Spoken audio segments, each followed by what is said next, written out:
Hello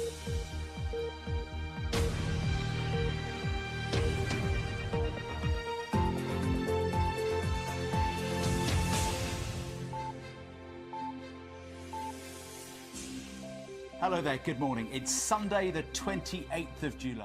Our main story this morning is that there has been international condemnation of the latest violence in Egypt, where dozens of people have died over the weekend. Supporters of the ousted President Mohamed Morsi are continuing their sit-in at a mosque in Cairo.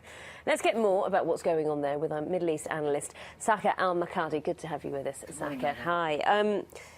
We spoke to our correspondent earlier in Cairo, who had observed that it had been pretty calm overnight and so far this morning. But the fact is, the violence is still continuing and it seems to be getting worse. What's driving this?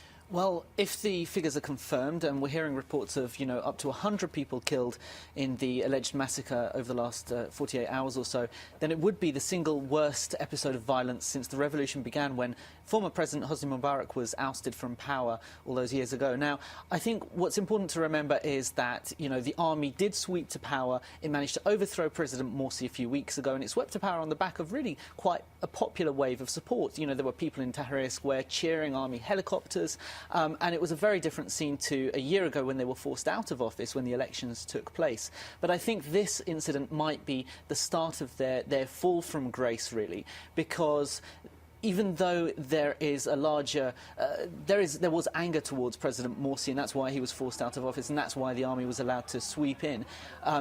The Egyptian people don't have any anger towards President Morsi's supporters, and they are the ones who are bearing the brunt of this army crackdown on what they call terrorism, and they're the ones who are trying to allegedly foment some kind of civil war. And I think that this is going to be the turning point. This is when Egyptian people say, actually, we've had enough of this now. There's been so much change in Egypt over the last few years, and then the discussion, is it a coup, is it not a coup? I mean, at the bottom level, what is all this change about? Fundamentally, what is happening in that country at the moment? Well, this is the culmination of a decades-long battle between the Muslim Brotherhood and the Egyptian army, the two strongest institutions in the country.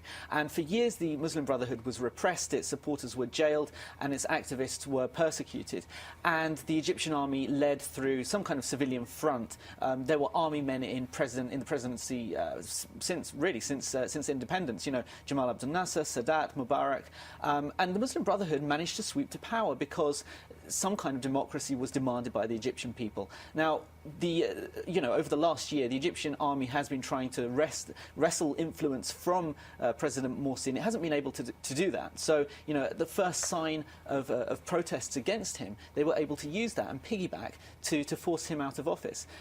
Just briefly, the international community is looking at this, and bear in mind Mohamed Morsi was democratically elected and has been ousted. How should the international community be reacting? Well, Morsi didn't really have a great deal of support internationally, simply because he was the country's first Islamist president.